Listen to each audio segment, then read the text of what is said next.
She didn't add anything? Oh, nice.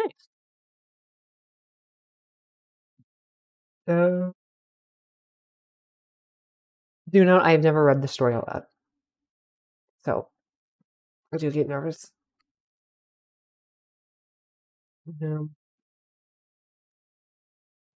I've actually never really read my story aloud to anyone. Any of my stories. I know, I'll be fine. Oh, I'm just excited that I finally get to actually read my story aloud to someone. That'd be great. I know. Yes. Yeah, they left us. Okay. I go in the corner. You guys ready? Story time? Yes, story time. It's wolf lore. I'm gonna clip it. I'm gonna highlight it. I'm gonna highlight the story. Would hug you throw. Oh my goodness, that is not good. Okay. You guys ready? Hi, Nexus. I will probably not respond to chat for the duration of the story, and then I'll catch up. Also, don't use metal pipes, please. It will interrupt the story, and I'll have to reread it. Wow, it's amazing. It no work. Okay. You guys ready? Add slow. Oh, that's a really good idea. I have master control. Okay. Slow mode. This is just gonna slow things down for now. Just for now. Wait, which one is that? What? Okay. Wait, they're the same.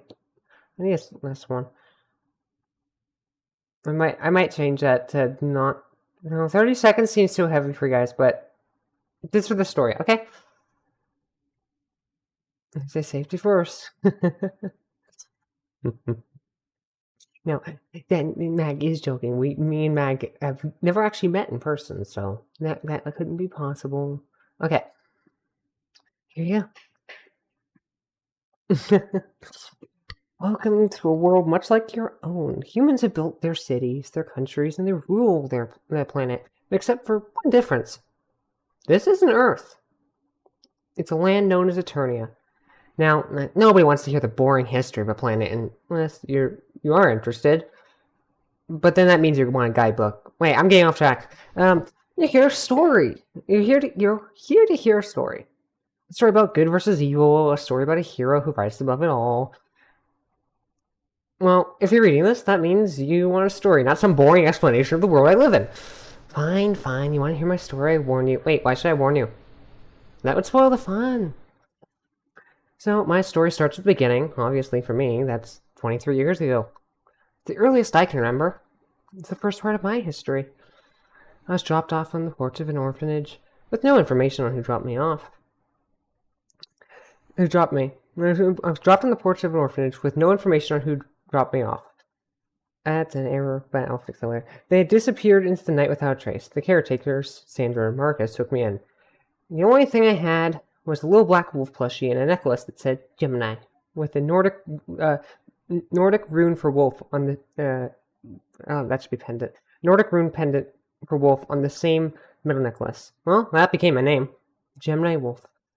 My childhood was rough. For the first few years, Sandra and Marcus were probably the nicest, in comparison, caretakers I had. They fed me once a day. I slept on a pillow, not a comfortable pillow. It was just an old pillow. When I was 6, Sandra and Marcus were arrested. Yeah. So I moved into a foster home. I want to tell you guys, this is not real. This is just story. The Wilsons. It was worse. I became the servant of the household. They homeschooled me so they could keep me at home to do the chores. Yeah, a 6-year-old had to mow their lawn. At 8, I ran away for the first time. I ran. And I ended up in the forest. And that's when it happened for the first time. I saw him for the first time. There he was, an exhausted 8-year-old in the forest. I was falling asleep when suddenly... You don't come in yet, man. When suddenly something moved in front of me. I shook off the tiredness and I looked up. In front of me stood a massive wolf. He had strange purple markings and was ghost-like, as if he was only a shadow in the forest. Fear not. I will harm you. I will not harm you. I won't harm you, young pup, he said with a slight giggle in his voice. I was too scared to reply. You fear me. Well, most do. And most should, he laughed. He turned to look directly at me. I could see his eyes glowed with a deep purple haze. But not you, for you are different. You are needed. You must return to where you came from. I shook my head. No! Young pup, I know those in the place make you I know those in that place make you miserable, but you must bide your time. For there will be a day that their hidden lies shall reveal themselves, and justice shall be served. His eyes softened. But sadly, today is not that day. He lowered his head and pushed his nose into my chest. Have trust in me. You are safe. They may not hurt your They may try to hurt your outside, but there's something inside that they can never hurt. He nudged the necklace I had on, the same one I had on, and the same one I had when I was found. I stuttered. Something cracked in the bushes. You must go. Being with humans hides you.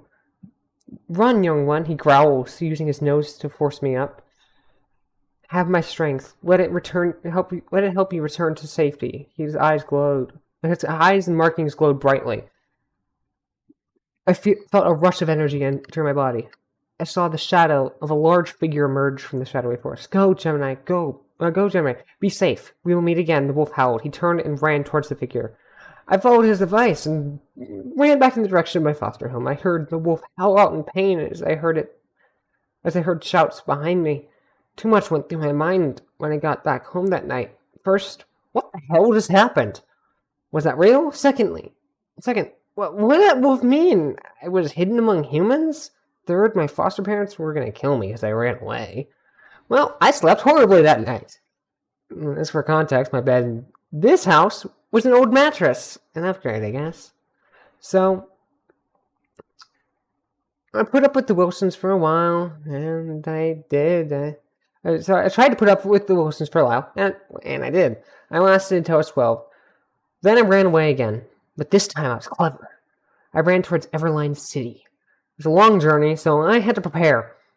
I stole a medium-sized hiking backpack from a camping store, as well as rations. I also knew that to avoid people turning me in, I needed to look like I was supposed to be alone. So I stole hiking shoes, a sleeping bag, and a tiny tent. Now, of course, I didn't all do this in all one day, and I stole from a couple different stores too. Gotta be smart. Once I had my supplies, I began my trip. It took me 4 days to travel 60 miles. Luckily, it was early autumn, so it wasn't too cold or too hot. During the trip, a couple of worried adults stopped me, wondering if I was okay. I told them it was for a school project. I was tasting my dirt. I lied them, and I told them I had a tracker in my backpack, so my parents could track me. Other than the occasional worried adult and having to hide from every Merlin enforcer vehicle, I think in your world they're called police cars. Now when I finally reached Everline City, I knew I'd be able to hide there for a long time. Its massive spires with narrow alleys between them and its glamorous parks provided many spots for me to hide. The building that stood out to me the most when I first arrived was the Merlin Regional Hub. Again, I'm sorry for interruptions, but I assume you want clarification what Merlin is. Well, I can't completely explain, but they're our world's version of law enforcement and a research facility combined all into one. I'm going to stay away from that building, as they would be the first ones to arrest me for running away. I scouted out a few hiding spots until I found an abandoned subway station. It was left over from when Everline City was destroyed with terrorists from a crazed anti-establishment group. They called themselves Mystics. They were these fanatics that claimed Merlin was hiding a supernatural secret. Now, did I trust Merlin? No. But did I believe Merlin was a secret cover-up for a covert military research facility for the supernatural? No. That was crazy. Magic doesn't exist, right? At this point, I had dismissed my old experience with Wolf as this. I was a tired 8-year-old. My mind saw a shadow and made me hallucinate this whole thing. So no, I didn't believe in magic.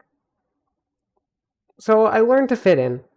I made my home in a subway station. I stole food from delivery trucks. I stole clothes from dumpsters. And the time winter came around, I was living in a luxurious runaway home. When do I come in? Start. Yes, I know. I know you want to be included. But just give me a second. Sorry. My friend here, the blue one, wants to spoil the story by jumping ahead. Just ignore him for a little bit. Okay, back to the story. Where was I? Okay, comfy winter home. My little home was decked out with everything I needed. I had a cooler, an oven with gas heating, and I managed to steal power, water, and TV from a neighboring building. I was happy. Okay, fine. Start. Fine. You want to tell your story? Here, I'll switch. Continuity. This is star side.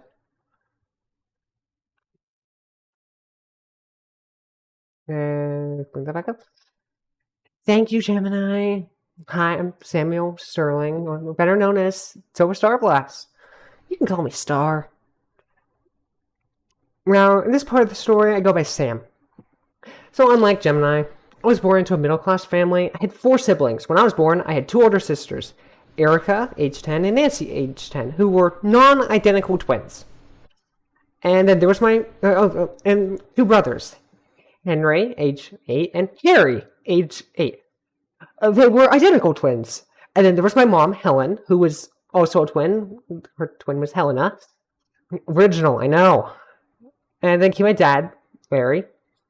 And of course, he was a twin as well. Barry. My family's great with names, I know. Now, when I came along, I was different. I wasn't a twin, and so I got a super original name. Samuel. Samuel Sterling.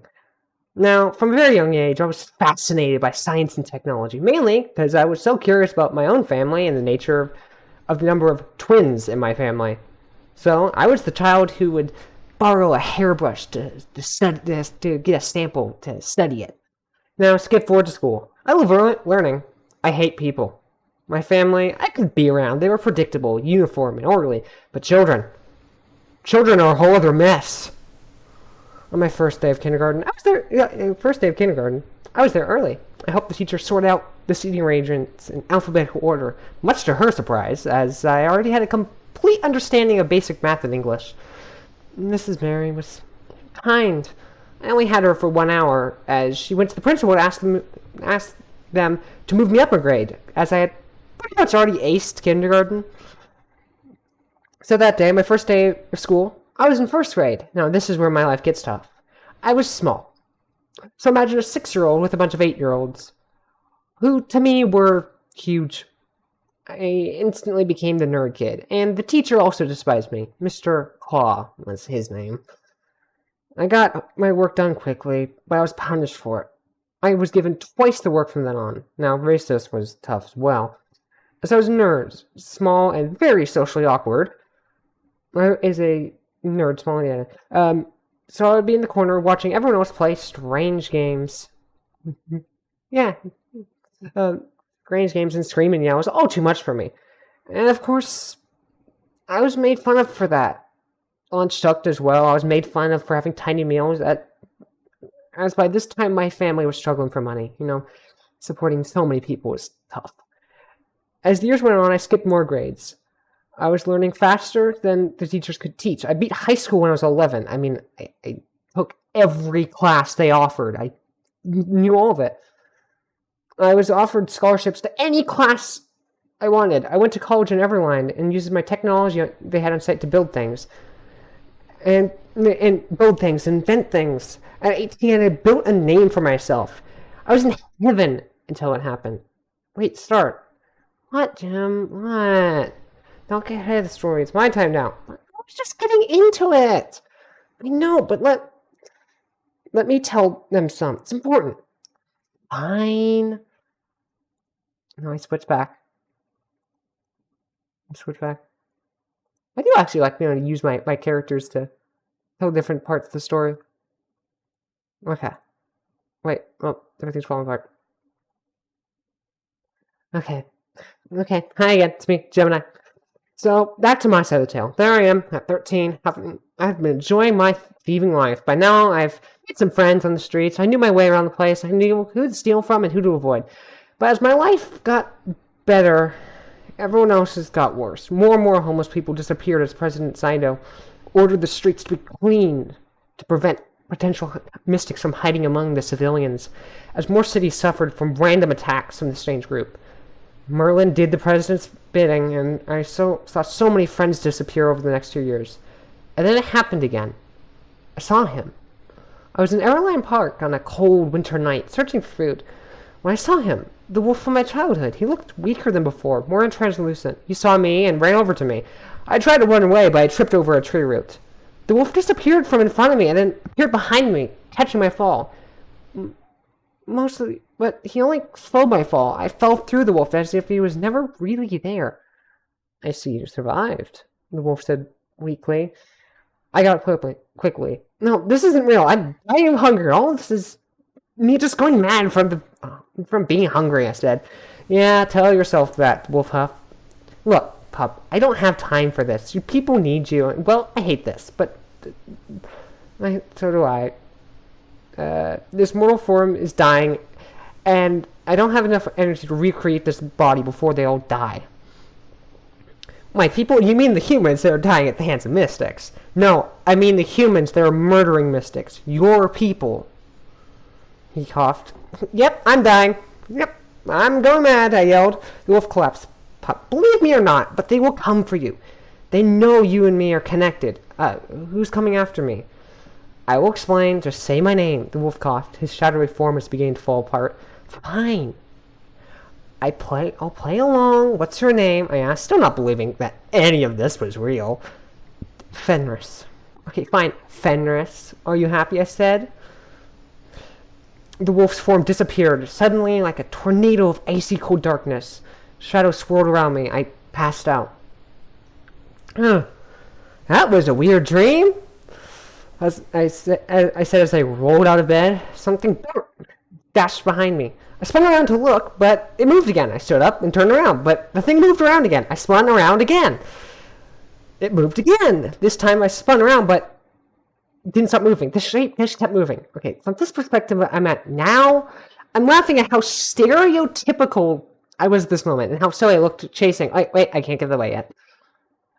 I finally decided to stop suddenly, and the shape came out in front of me. It was a tail. The dang wolf must be playing with me. Fenris, am I still dreaming? I yelled. I got no response. Well, curiosity got the best of me. I grabbed the tail as tightly as I could before it could move again. Oh, I yelped. It hurt? Wait, why did I feel that? That made no sense. I noticed it. Then I noticed it. It didn't have hands. It had paws. I fell backward onto my bed out of panic, landing on the tail, which somehow hurt. I barked. What is happening? I looked down my body to see that my shirt. I looked down my body. I see my shirt is stretched thin against my chest, and I have furry gray paws for hands. This is either terrible or really cool. I haven't decided. I said aloud. Well, I should change out this shirt before it suffocates me. I slowly stood up, adjusting to the new weight on my backside. I noticed how much clearer my vision it is. Wow, I can see pretty clearly. This might be cool, I said. Then it hit me. It felt like a wall of bad trash smell. I had forgotten to get rid of the trash yesterday. Now I could smell of it very clearly. Maybe this wolf stuff sucks, I said as I quickly found a place to stuff the trash before I nearly threw up. Even after moving, I could still smell it. My next move was to change, but luckily I had some oversized shirts and pants. I tried to get out of the clothing, but it was too tight my body. Aww, I like this shirt. I walked over to a table and grabbed scissors to try to cut the clothing off. No, don't do that! I heard a voice from my mirror. The voice startled me, nearly made me drop the scissors. I walked over to the mirror, saw him again. Hi, pup, Fenris said. I hope you had a good rest. Before I responded, I took a good look at the wolf. He looked stronger, but he was in chains. They looked severely damaged and aged. Oh, these old things. Don't worry. They can't hold my godly form for long. And don't worry, I won't hurt you, wolf, young pup, as you're now my avatar. he said with a laugh. What is he talking about? He cuts me off mid-thought. And yes, I can read your minds. We're linked, you see. When your name was first spoken, I was made aware of you. A mystic lichen wolf whose powers were unique and matched my own. A lichen wolf? I asked. Right. You're new to the mystic thing, the whole mystic thing. You're now a mystic, a magical being with, well, magical abilities. You're specifically a lichen wolf, a mystic of my creation. And no, I don't know who your parents are. It's a mystery to me as well. And no, a lichen wolf is not a werewolf. Understood? Kinda, I responded. Well, moving on. I only have so much time before they realize I'm still talking to mortals. So, you've been granted a fraction of my power and you'll need to protect your people from Merlin, he told me. But the mystics attacked humans, I argued. No, they never did. It was all a front to get humans to hate mystics. And Merlin used their kind as a scapegoat to gain power and control over the world. And now you need to stop them. He breathes. For both mystic kind and humankind. Suddenly, the wolf looked panicked. They know I'm talking to you. Learn the ways of the wolf and protect humanity and mystics from Merlin's wrath, he shouted. Suddenly, the wolf disappeared. Fenris! I yelled. Great. Now I'm stuck looking like a wolf, and I have to go on some quest to save the world. Yeah. No. I'm not risking my life for this. I forget that I'm a wolf, and in an attempt to take off the shirt, I ripped the shirt off. Great. I stood looking at the mirror at myself, wondering what to do. I took note of the changes to my upper body. I had gray neck fluff. My chest and belly were mostly dark gray fur with a small purple section of fluff in the middle of my chest. My arms were similar. My paws had gray fluff with pink paw pads. I looked at my face in the mirror. I had a medium-length nose with 2 sharp teeth pointing down from in front of my mouth. I had mostly gray hair fluff with another single clump of purple atop my head, and I had 2 large ears with similar markings throughout my body. Also, to my surprise, my eye color changed from blue to purple. I guess this is me now. I shrugged. I searched for an oversized shirt to cover my chest. Luckily, I found one, and after some work, I managed to get it over my head. The long nose and big ears had provided much difficulty in the process. I found a hoodie to help cover up the massive ears in my head. And it was very uncomfortable trying to fit my ears in this hoodie. And after some work, I managed to solve the lower half problem. Mostly. I still had a big fluffy tail on my backside. I wish I could just look human again, I said aloud. Suddenly, my paws became hands again, and my feet were feet again. My paws were feet again. I was human again? I can no longer explain it. Whoa! I said I looked in the mirror. I looked human again. Yes! I spun in the right, only to be smacked in the face by my tail. Why do you still have a tail? I asked aloud. I want to be human again. I closed my eyes, hoping for the tail to disappear. I opened my eyes, and the tail is still there. Dang. I know something. My tail wasn't the only thing that hadn't disappeared. I had my 2 pointy teeth, and my ears still had some fluff on them, and my hair was now gray with the exception of some purple, and I noticed I still had my chest fluff. Great, I only appear kinda human. How fun, I sighed. I'll find a way. I always do, I sigh. A little bit later on in the day, I figured out how to hide my tail in my hoodie so I could go outside. For the next 2 years, I survived. I learned rapidly, along with super smell and super sight, and incredible hearing. And I hate cars now. Yeah. They're really annoying. Also, I learned I could eat raw meat. After all, I was part wolf, which was helpful because I had to eat twice as much food. But I didn't have to worry about staying warm in the winter because of my thick fur. I also learned I was forced into this feral form during the full moon. It was weird the first time, waking up in a new body. Again. But I just curled up and fell back to sleep. I also learned I could change into that feral form at will. Which was admittedly pretty useless inside the city, but neat. The summer sucked. My room was covered in fur from me shedding my winter coat. But I did learn that wolf fluff makes great pillow stuffing, so I slept really well, other than getting overheated from the lighter but still thick fur coat I had. So I learned how to survive pretty well. All until it happened. The attack. Gemini. Yeah, Star? How are we gonna deal with this part of the story? Maybe like we both tell our side until that one specific spot, and then we take turns and confuse everyone. Yeah, it doesn't seem like the best choice. The whole confusing everyone. I know you enjoy a little chaos, but this might be too much. Fine, fine. We can take turns without confusing everyone. And that's what I have.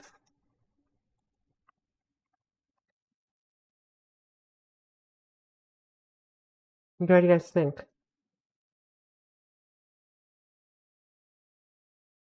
What do you guys think? You guys like it? Yeah. Hello, Herman. Hi. Really very good. Well done. Yeah. You did. I wrote this in 2 hours. I see you're just like me then. Yep. Last night I just had an idea. I'm like, And then I'm like, I should write it down. I'm like, yes, right. Oh my goodness, Your why am I different colors colors? have been shifted. Oh my goodness. 2 hours. Yeah. I'm a fast writer. You make something like this. So Well, am I. I have a lot of other stories. Would you like to see something I wrote in 2 hours? Sure. Hang on, let me go find it. I can send it to you. Okay. You know what's the best part? You can play it on stream, I think, because I am the creator, so I can give you permission to do that. Well, that's cool. It's just being my